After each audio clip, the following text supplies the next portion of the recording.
The Pentagon is a fortress of logic, strategy, and unyielding truth. For 26 years, I have walked its endless, echoing corridors, rising through the ranks to become a two-star Major General in the United States Army. My name is Victoria Reynolds. I have commanded troops in combat zones, navigated the treacherous waters of Washington politics, and built a career on the foundation of absolute integrity. I am a 48-year-old woman who has faced down enemy fire and congressional hearings with the same steady heartbeat.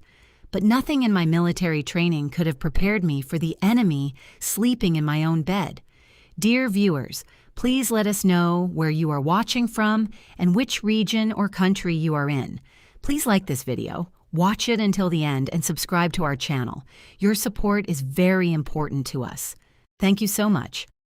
My husband Christopher was a successful corporate consultant. We lived in a beautiful colonial house in Arlington, Virginia, just across the Potomac River from the capital. To the outside world, we were the perfect Washington power couple. But my true masterpiece, the beating heart of my disciplined life, was my only son, Ethan. Ethan is 24 now, a brilliant architect with a smile that could disarm a hostile battalion. When he brought Sophia Bennett home to our Arlington estate on a crisp October evening, I was thrilled. Sophia was 23, a radiant, intelligent public school teacher from Nashville, Tennessee. She had warm hazel eyes, an infectious laugh, and a gentle spirit that perfectly balanced Ethan's intense drive. I loved her instantly. I wanted a daughter my whole life, and Sophia filled that void effortlessly. We spent the fall planning the wedding, choosing floral arrangements and drinking sweet tea on our back porch. She became a Reynolds long before the rings were ever exchanged. The nightmare began on a Tuesday in late November. We were hosting a simple family dinner. Rain lashed against the tall windows of our dining room. The remains of a pot roast sat on the mahogany table. Ethan and Sophia were curled up on the sofa in the adjacent living room, laughing as they flipped through a heavy leather-bound photo album I had brought down from the attic. Christopher was pouring himself a glass of Cabernet. I was clearing the plates. "Mom, look at this one," Ethan called out, his voice rich with amusement. "You have to see Dad's haircut in the 90s. I wiped my hands on a kitchen towel and walked into the living room, standing behind the sofa to look over my son's shoulder.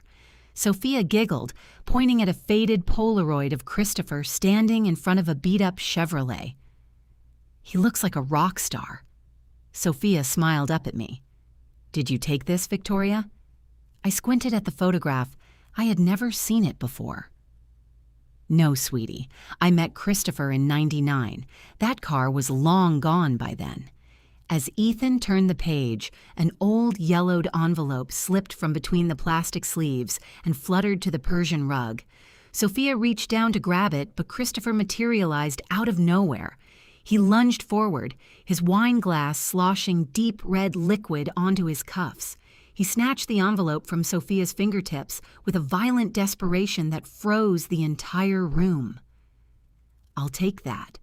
Christopher's voice was too loud, too sharp. His knuckles were white as he crushed the envelope into his fist. "Dad, chill out." Ethan frowned, sitting up straighter. "It's just an old piece of mail." "It's private business," Christopher stammered, a thin sheen of sweat breaking out on his forehead. He refused to look at me. "Just old tax junk, nothing you kids need to worry about." He turned on his heel and marched down the hallway toward his study. The heavy oak door clicked shut, followed by the distinct sound of the deadbolt sliding into place. Sophia looked at Ethan, her brow furrowed in confusion. "Did I do something wrong?" "Of course not, honey." I placed a reassuring hand on her shoulder, forcing a tight smile. "He's just stressed about a merger at work. Let me go talk to him." I walked down the hallway, my combat boots replaced by soft slippers, but my soldier's instincts fully activated. Christopher had always been calm, placid. That sudden burst of raw panic was a massive red flag. I pressed my ear against the wood of his study door.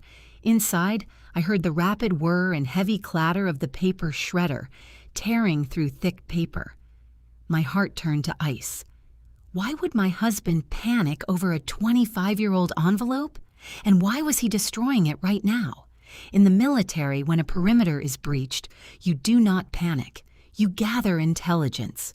I did not confront Christopher that night. When he finally emerged from his study, he feigned exhaustion and went straight to bed.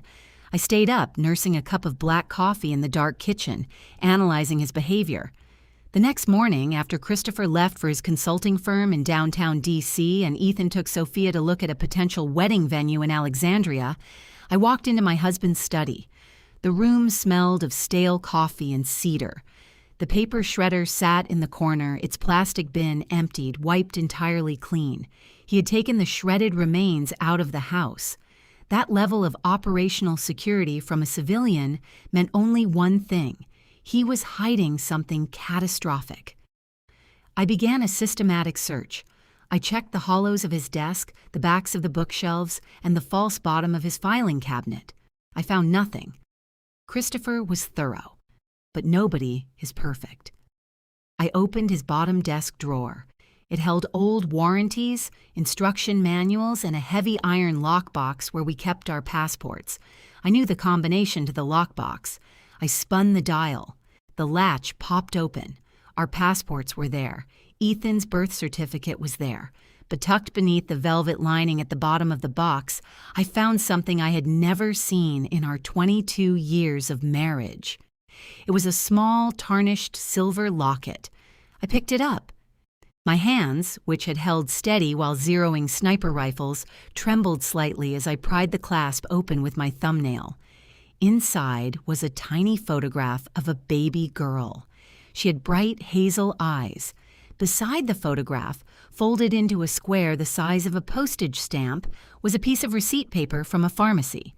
I carefully unfolded the paper using a pair of tweezers from my desk. The ink was severely faded, practically ghosts on the paper, but my eyes caught the blue text. Patient, Emily Bennett. Prescription, pediatric amoxicillin address, 412 Sycamore Lane, Nashville, Tennessee. Date, August 14th, 1997. I stopped breathing. The air in the study felt suddenly thin, as if I were standing at a high altitude. Emily Bennett, Nashville, Tennessee. Sophia's last name was Bennett. She was from Nashville. I tried to rationalize it. Bennett is an incredibly common surname in the South. Nashville is a massive, sprawling city. It had to be a bizarre coincidence. Perhaps Christopher had a brief relationship before me, maybe a friend he helped out. But why keep a baby's picture hidden in a lockbox for decades? Why shred an envelope? The front door chimed downstairs. Victoria? I forgot my briefcase. Christopher's voice echoed up the stairs. Panic flared in my chest. I hastily folded the receipt, shoved it back into the locket, placed the locket under the velvet lining, and locked the iron box. I slammed the drawer shut just as footsteps thumped up the hardwood stairs. I grabbed a dust cloth from a nearby shelf and began wiping down his bookshelf just as he walked into the study. Christopher stopped in the doorway. His eyes darted from me to the desk, his posture rigid. "What are you doing in here?" His tone was accusatory, entirely devoid of his usual warmth. "Just dusting, Chris." The housekeeper missed the top shelves. I kept my voice light, casual, offering him a practiced smile. "I prefer you don't clean my office. I have important client documents out." He brushed past me, snatched his leather briefcase from the armchair, and looked at me with cold, calculating eyes. "Leave the past where it belongs, Victoria. You don't need to dig into things that don't concern you." He didn't wait for my response. He turned and walked out, leaving me standing in the silence of his study, holding a dust rag, realizing with absolute certainty that I did not know the man I had married. I drove to the Pentagon the next morning, feeling like a stranger in my own life. I passed through the security checkpoints, flashing my badge, returning salutes from passing officers, but my mind was 300 miles away in Tennessee. I locked the door to my private office. The sterile, fluorescent lighting bounced off my medals and commendations framed on the wall. I sat at my secure terminal. I had high-level clearance, access to databases most people didn't even know existed.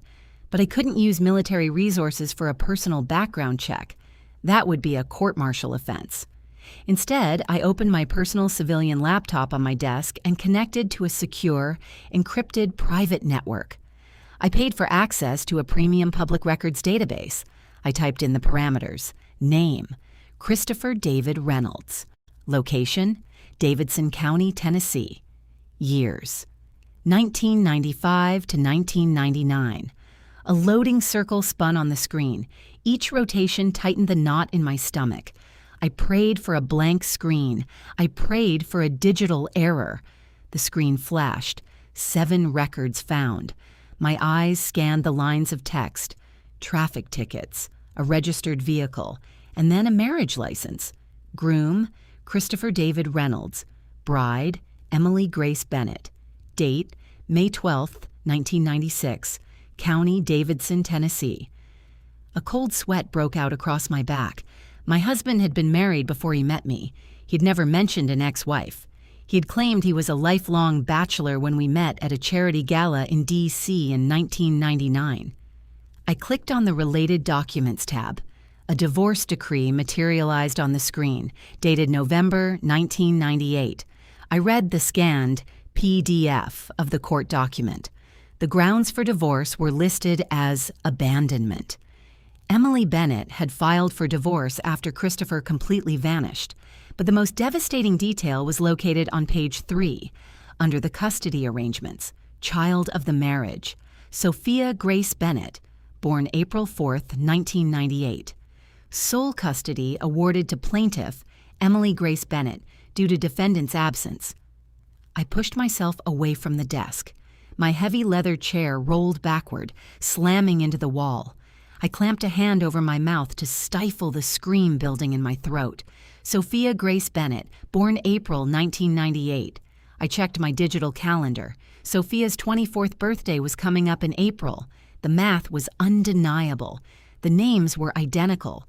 The beautiful, kind-hearted woman my son was planning to marry in 3 weeks was Christopher's biological daughter.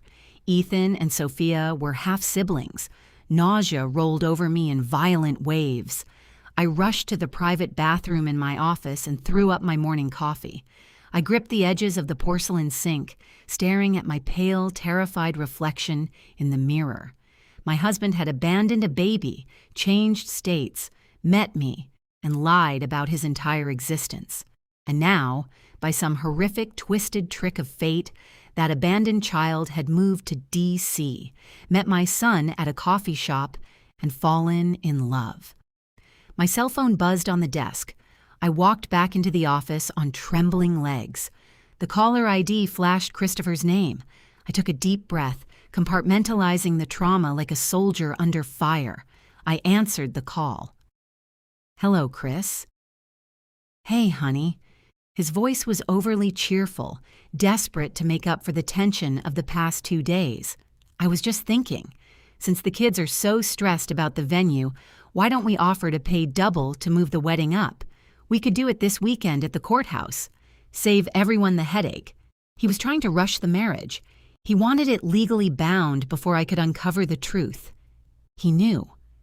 He looked at Sophia and saw his own daughter, and he was willing to let her marry her brother to protect his lies. "A courthouse wedding?" I forced my voice to remain perfectly flat. "Sophia wants a church wedding, Chris. You know that. I just think it's better if we get it over with." His voice dropped an octave, the false cheer replaced by a low, urgent hum. "Talk to Ethan for me. Make it happen, Victoria." "I'll see what I can do." I hung up the phone. A dark, terrifying resolve settled over me. I was going to tear this man's life apart, but I needed absolute, undeniable proof. I could not stop a wedding based solely on internet records. Christopher was a master manipulator. He could claim identity theft, a clerical error, or a cruel coincidence. If I went to Ethan without ironclad evidence, Christopher would twist the narrative and I would look like a hysterical mother trying to sabotage her son's happiness. I needed physical proof.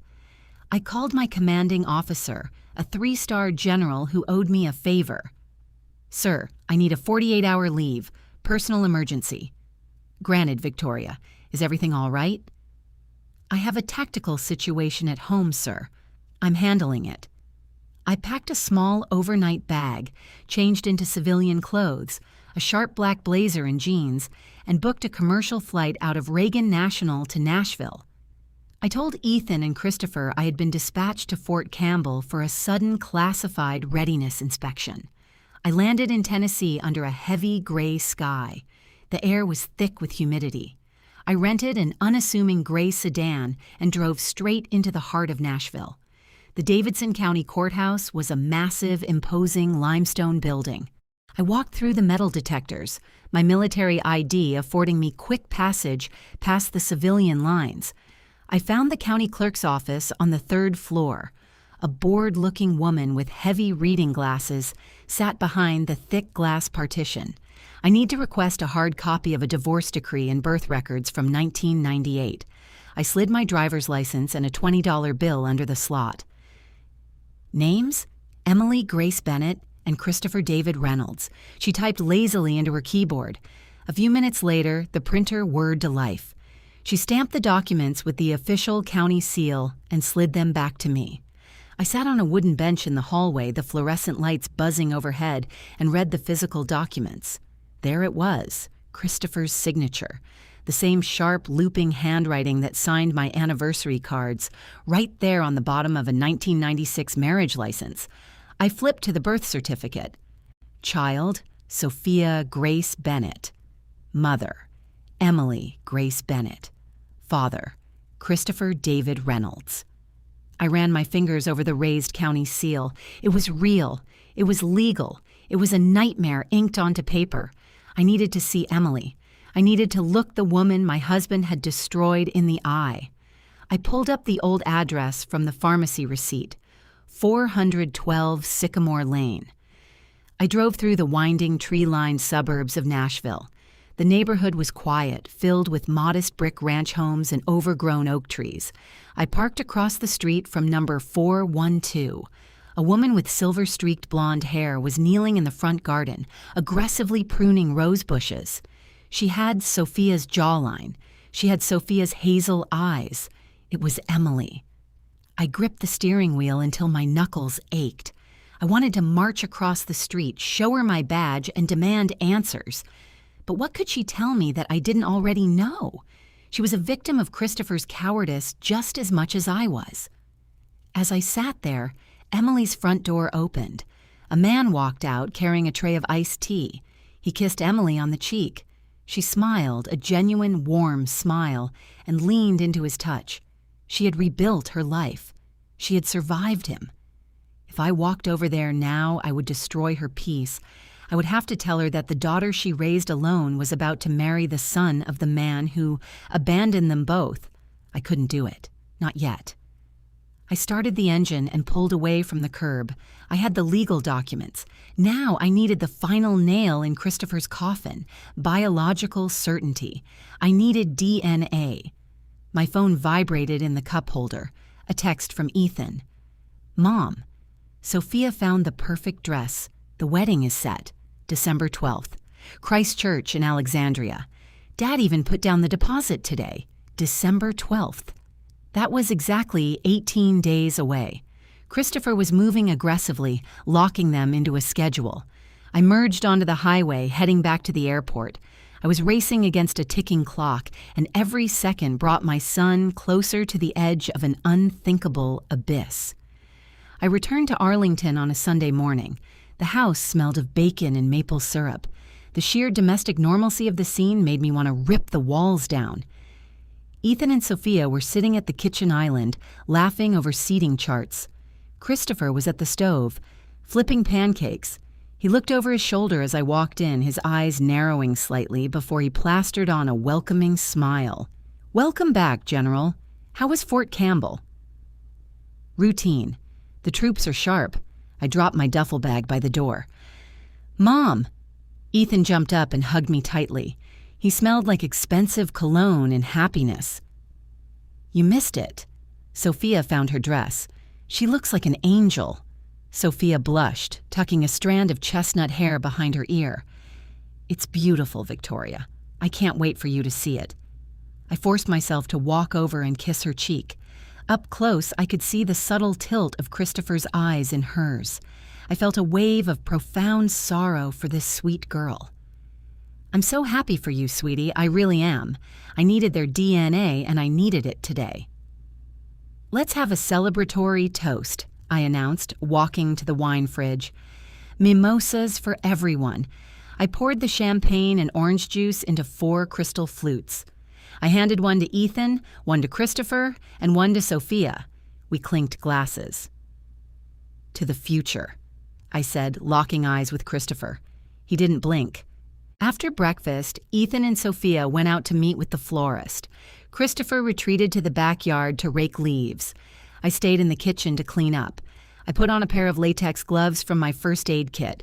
I took Sophia's empty crystal flute and carefully swabbed the rim with a sterile cotton swab, sealing it inside a sterile plastic Ziploc bag. I labeled it Subject A. Getting Christopher's DNA was riskier. I went upstairs to our master bathroom. I opened his toiletry bag and found his heavy metal razor. I used tweezers to extract several tiny hairs trapped between the blades. I placed them in a second bag, labeling it Subject B. As I sealed the bag, a heavy shadow fell across the bathroom doorway. "What are you doing in my shaving kit?" I spun around. Christopher was standing in the doorway, a rake still in his hand, his chest heaving slightly. My military training kicked in, heart rate steady, breathing controlled, face entirely impassive. I dropped my earring. "I thought it bounced into your bag." I held up a bare earlobe for proof, keeping the plastic bags concealed in the palm of my hand behind my back. He took a step into the bathroom, closing the distance between us. He was a tall man, broad-shouldered. For the first time in 2 decades, I felt a flicker of physical intimidation from him. "You've been acting very strange since the dinner party, Victoria, taking sudden trips, asking questions." He leaned in close. I could smell the stale champagne on his breath. "I told you to leave the past alone." "I don't know what you're talking about, Chris." I held my ground, my voice cold and authoritative. "I am a Major General in the United States Army. Do not use that tone with me in my own house." He stared at me, his jaw clenching. He dropped the rake against the door frame. "Just make sure the wedding goes smoothly. Ethan deserves this." He turned and walked away. I stood in the bathroom, my heart pounding a frantic rhythm against my ribs. He was terrified, and he was trying to use my love for Ethan as a weapon against me. I slipped the DNA samples into my pocket. Tomorrow morning, I would send them to a classified testing facility run by an old military contractor friend in Maryland. The web of lies was unraveling, but Christopher was prepared to drag us all down with him. The next morning, I drove to Bethesda, Maryland. I handed the sealed manila envelope to Dr. Eris Thorne, a retired military geneticist who ran a private forensics lab. I paid him $10,000 in cash from my private savings account for absolute discretion and an expedited 48-hour turnaround. "I don't want to know what this is for, General," Eris said, securing the envelope in a steel lockbox. "You don't. Just get me the results." I drove back to the Pentagon, burying myself in budget reports and troop deployments, trying to block out the ticking clock. The wedding was 2 weeks away. The tension at home became unbearable. Christopher and I moved around each other like hostile combatants sharing a trench. We spoke only in clipped sentences. He watched my every move. When I was on my laptop, he hovered in the doorway. When I took a phone call, he muted the television to listen. He was implementing psychological warfare. On Thursday evening, Ethan came over for dinner alone. Sophia was at a bachelorette spa night with her bridesmaids. Ethan sat at the table, picking at his food.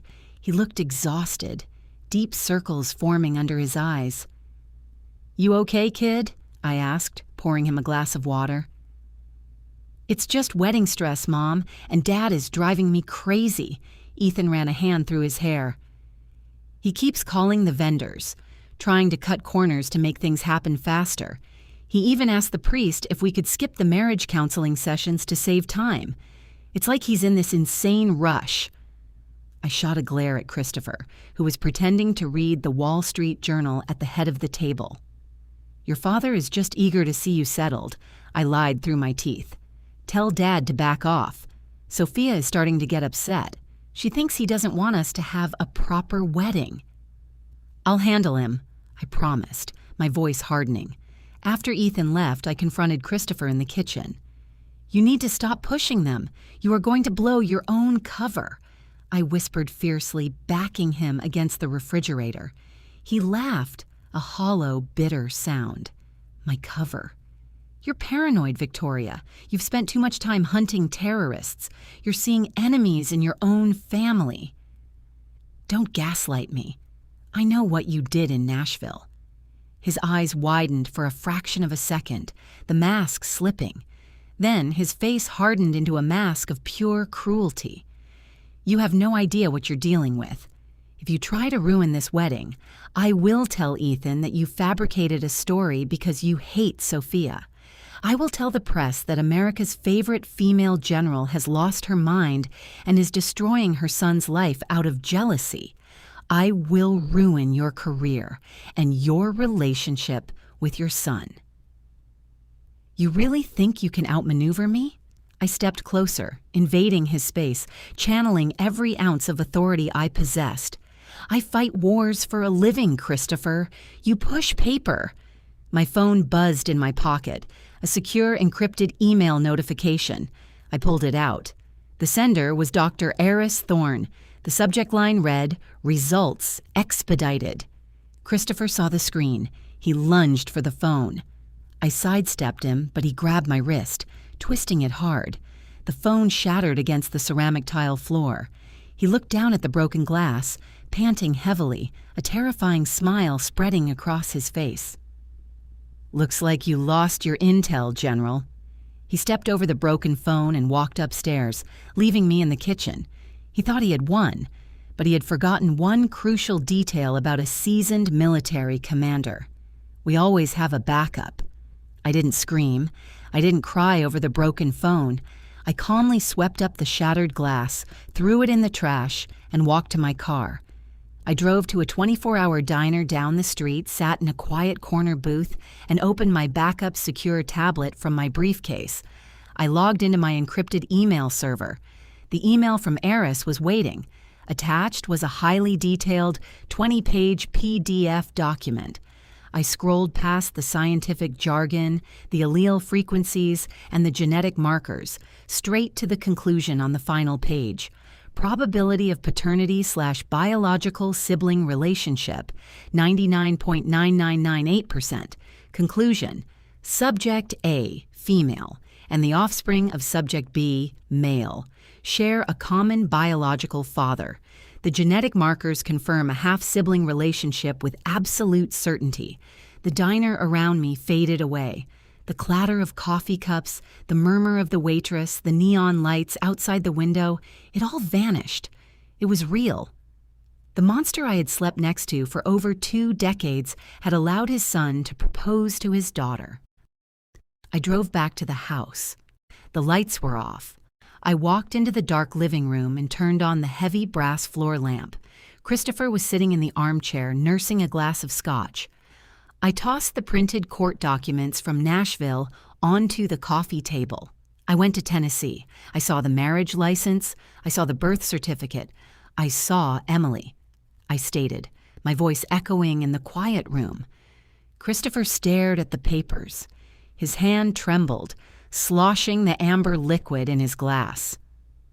"I got a DNA test, Christopher. You didn't break the results. They're on a secure server. Sophia is your daughter. Ethan is her half-brother." He didn't move. He didn't speak. Slowly, he placed the glass on the table and buried his face in his hands. A wretched, pathetic sob tore out of his throat. "I was young," he choked out, his voice muffled by his hands. "Emily got pregnant. I was terrified. I had no money. I couldn't handle it. I panicked and ran. You abandoned a child." I spat the words like venom. "And then you built a life with me built entirely on a lie. I thought I escaped it." He looked up, his face red and streaked with tears. When Ethan brought her home, when she said her name was Sophia Bennett from Nashville, I thought I was having a heart attack. I recognized Emily's eyes immediately. "Then why didn't you stop it?" I yelled, losing my iron control for the first time. "Why didn't you tell Ethan the truth right then?" "Because he loves her," Christopher shouted back, standing up. "Because if I told the truth, I would lose everything. You would divorce me. Ethan would hate me. My career, my reputation, my entire life would be over. So you decided to let your son commit incest just to protect your golf club membership?" I stepped up to him, close enough to feel his breath. "You are a coward, a disgusting, pathetic coward." "You can't tell them." He grabbed my shoulders, shaking me slightly. "The wedding is in 5 days. The invitations are out. The press is going to be there because of your rank. If you drop this bomb, it will destroy Ethan. It will destroy Sophia. Let them marry. They don't want kids anyway. No one ever has to know." I slapped him. The crack of my hand against his jaw sounded like a gunshot in the silent house. "Get your hands off me." I shoved him backward. "I will stop this wedding. I will burn your life to the ground to protect my son from your sins." Christopher's sorrow instantly vanished, replaced by a cold, cornered malice. "Try it," he snarled, wiping a drop of blood from his lip. "I will deny it to the end. I will say the DNA was faked by you because you're a controlling mother. Let's see who Ethan believes, the father who has been his best friend, or the absentee mother who spent his childhood commanding troops in Afghanistan." He walked past me, heading for the front door. "I'm staying at a hotel until the wedding. Bring the tuxedo. And keep your mouth shut, General." The door slammed, shaking the picture frames on the walls. I stood alone in the ruins of my marriage, knowing that the greatest battle of my life was going to take place in a church sanctuary. The 12th of December arrived with a bitter, biting cold. A thin layer of snow covered the historic streets of Alexandria, Virginia. Christ Church was magnificent, its colonial brick facade standing tall against the winter sky. Inside, the sanctuary was a masterpiece of white florals, trailing ivy, and hundreds of flickering candles. 200 guests filed into the wooden pews. Military officials in dress uniforms sat alongside architects, politicians, and Sophia's extended family from Tennessee. I stood in the vestibule, wearing my Army service uniform, my chest heavy with medals, my gold stars gleaming on my epaulets. Ethan had asked me to wear it. He said he was proud of me. Christopher stood a few feet away, looking impeccable in a black tuxedo. He smiled and shook hands with the arriving generals and senators, playing the part of the proud father perfectly. Every time he looked at me, his eyes conveyed a silent, lethal warning. I had not slept in 3 days. Inside the inner breast pocket of my uniform jacket, resting directly over my heart, was a folded manila envelope. It contained the certified birth certificate, the divorce decree, and the signed DNA results. Ethan walked into the vestibule. He looked breathtaking. His tuxedo fit perfectly, and his eyes were bright with nervous tears. "You look handsome, my boy," I choked out, reaching up to adjust his bow tie. My hands were shaking. "Thanks, Mom. I love you." He hugged me tight. "I love you so much, Ethan. Never forget that. Everything I do for you." He pulled back, confused by the intense gravity in my voice, but before he could ask, the organ music swelled. It was time. Christopher walked over and clamped a heavy hand on my shoulder. "It's time to take our seats, Victoria," he whispered in my ear. "Walk down that aisle, smile, and sit down." I shook his hand off and walked down the center aisle. The faces of my friends and colleagues blurred together. I took my seat in the front pew on the right side. Christopher sat rigidly beside me. At the altar, Ethan stood tall, flanked by his groomsmen. The priest, a kind man with silver hair, took his position. The heavy oak doors at the back of the church swung open. The congregation stood. The organ played the bridal chorus. Sophia appeared in the doorway. She was a vision in white lace, her face obscured by a delicate tulle veil. She held a bouquet of white roses. Beside her walked her uncle, giving her away since she had no father. Emily, Sophia's mother, was sitting in the front pew on the left side, weeping with joy. Sophia walked down the aisle. Her eyes were locked on Ethan. The love radiating between them was pure, innocent, and completely untainted by the poison circulating in Christopher's veins. Christopher leaned over to me as Sophia passed our pew. "See? They're happy. Don't do it," he muttered under his breath. Sophia reached the altar. Her uncle placed her hand in Ethan's. The congregation sat down. The silence in the church was profound, broken only by the crackle of the altar candles. "Dearly beloved," the priest's voice echoed through the ancient stones of the church. "We are gathered here today in the sight of God and in the presence of this company to join together this man and this woman in holy matrimony. My heart hammered against my ribs like a trapped bird. My military training demanded order, discipline, and protocol. Interrupting a sacred ceremony was a violation of every social and moral norm I had ever observed. If any man can show just cause why they may not lawfully be joined together, let him now speak, or else hereafter forever hold his peace." The priest paused. It was a ceremonial pause. No one ever spoke. I looked at Ethan's smiling face. I looked at Christopher's smug, relieved profile. I reached into my jacket pocket and felt the stiff paper of the envelope. I closed my eyes, took a deep breath of the incense-heavy air, and opened them. I stood up. The rustle of my dress uniform was the only sound in the massive sanctuary. 200 heads turned toward me. Christopher grabbed my wrist, his nails digging brutally into my skin. "Sit down," he hissed, his face pale with terror. I ripped my arm away with enough force to make him stumble in the pew. I stepped out into the center aisle. "Stop this wedding." My voice rang out, trained on the parade grounds of Fort Bragg to carry over the roar of helicopter engines. It struck the stone walls of the church and reverberated with absolute authority. Gasps rippled through the crowd. Murmurs erupted. "Mom?" Ethan took a step away from the altar, his face contorted in shock. "Mom, what are you doing? Are you sick?" Sophia lifted her veil, her hazel eyes wide with confusion and fear. "I am sorry, Ethan. I am so incredibly sorry." I walked toward the altar. Every step felt like I was walking through deep water. I pulled the manila envelope from my jacket. "This wedding cannot proceed. It is unlawful." "Victoria! Have you lost your mind?" Christopher shouted, leaping into the aisle behind me. "Somebody help her. She's having a breakdown. She hasn't been sleeping." He rushed toward me, reaching for my arm, but a colonel from my unit sitting in the second row stood up and blocked his path instinctively, sensing the threat. I reached the altar. I handed the envelope to the priest. "Father, read the first document." The priest, trembling, opened the envelope. He pulled out the Tennessee birth certificate. "What is happening?" Emily cried out from the front pew, standing up. She looked at me, then looked past me, locking eyes with Christopher for the first time in 25 years. Emily froze. The color drained entirely from her face. She raised a shaking finger toward the aisle.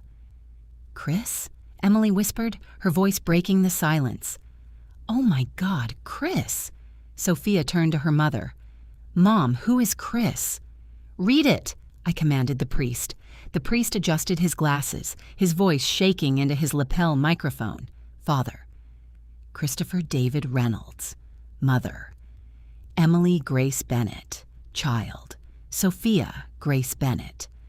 A collective scream seemed to suck the oxygen out of the room. The guests began talking over one another. Ethan backed away from Sophia as if he had been burned. "No." Ethan gasped, grabbing his hair. "No, no, no, Dad! Dad, what is she talking about?" Christopher pushed past the colonel and ran to the front. "It's a lie!" he screamed, pointing at me. "She forged it. She hates Sophia. She manufactured this whole thing." I turned to the priest and pointed to the second document. "Read the lab report." The priest pulled out the DNA results. It is a genetic profile from a certified forensic laboratory. The priest read aloud, his voice echoing with finality. A 99.9% probability of a half-sibling relationship between the subjects. Sophia collapsed. Her legs gave out beneath her and she crumpled onto the altar steps, her white dress pooling around her like snow. She buried her face in her hands, wailing in a pitch of pure agony. Emily rushed the altar, falling to her knees to gather her sobbing daughter into her arms. "How could you?" Emily screamed at Christopher, tears streaming down her face. "You abandoned her, and you let her do this? You let her fall in love with your son?" Ethan turned to Christopher. My strong, brilliant son looked like a shattered child. "Dad, is it true?" Ethan's voice was barely a whisper. Christopher looked at Ethan, then at Emily, then at the 200 horrified faces staring at him. He realized there was no escape. His shoulders slumped. The arrogant facade crumbled into dust. "I was going to tell you." Christopher wept, reaching out for Ethan. "Don't touch me," Ethan roared, a sound of absolute heartbreak and rage. He violently shoved Christopher backward. Ethan stripped off his tuxedo jacket, threw it onto the marble floor, and ran down the side aisle, bursting through the side doors of the church and out into the freezing snow. I stood at the altar amid the wreckage of my family. I had detonated the bomb. I had saved my son from a lifetime of sin and legal tragedy. But looking at the weeping bride on the floor and my fleeing son, I knew the fallout would haunt us for the rest of our lives. The days following the wedding were a blur of legal and emotional devastation. The story, despite my best efforts to contain it, leaked to the Washington press. The headlines were sensational, but I refused all interviews. I barricaded myself in the Arlington house, alone. Christopher never came back. He moved into a long-term hotel in Maryland. I filed for divorce the Monday after the wedding. My lawyers were ruthless securing the house, my military pension, and my assets. Christopher didn't fight back. The shame had entirely broken him. He was fired from his consulting firm due to the public scandal and effectively exiled from Washington society. Sophia returned to Nashville with Emily. I sent her a long, handwritten letter, begging for her forgiveness for the pain I caused and assuring her that she was an innocent victim in a tragedy created by one man. She never replied, but I didn't expect her to. Her heart was broken in a way that time might never fully heal. Ethan disappeared for a week. I used every military contact I had to track him, eventually finding him in a remote cabin in the Shenandoah Valley. I drove up the winding mountain roads through heavy snow. The cabin was freezing. I found Ethan sitting on the porch, wrapped in a blanket, staring blankly at the tree line. I sat next to him on the cold wooden steps. We didn't speak for a long time. The silence between us was heavy with grief. "I loved her, Mom," he finally whispered, his voice hoarse from crying. "I know, my sweet boy, I know." I reached out and wrapped my arm around his shoulders. He didn't pull away. He leaned into me, resting his head on my shoulder just as he did when he was a little boy, terrified of a thunderstorm. "How do I stop loving her?" "It will take time and distance, but you will survive this, Ethan. You are a Reynolds. You are strong." "I hate him." Ethan's voice hardened into steel. "I never want to see him or speak to him again as long as I live. You never have to." I held him tighter, watching the snow fall over the valley. 6 months later, the spring arrived in Washington. The cherry blossoms bloomed around the tidal basin, painting the city in soft pinks and whites. I stood in my office at the Pentagon, pinning a new star onto my lapel. I had been promoted to lieutenant general. The military recognized my steadfast discipline during a highly publicized personal crisis. My phone buzzed on my desk. It was a text from Ethan. He had taken a new architectural job in London, putting an ocean between himself and the trauma of his past. "Just landed at Heathrow. The city is beautiful. Miss you, Mom. Call you tonight." I smiled, a genuine, warm smile, and typed back, "I am so proud of you, Ethan. Love you." I locked my phone and looked out the window toward the Potomac River. I had lost my husband, my illusion of a perfect family, and the daughter I had always wanted. But I had protected my son. I had done my duty. And as I put on my cover and walked out of my office to face the day, I knew I would do it all over again. Thank you for watching. Please like the video, subscribe to the channel, and leave a comment. We would love to know what you think.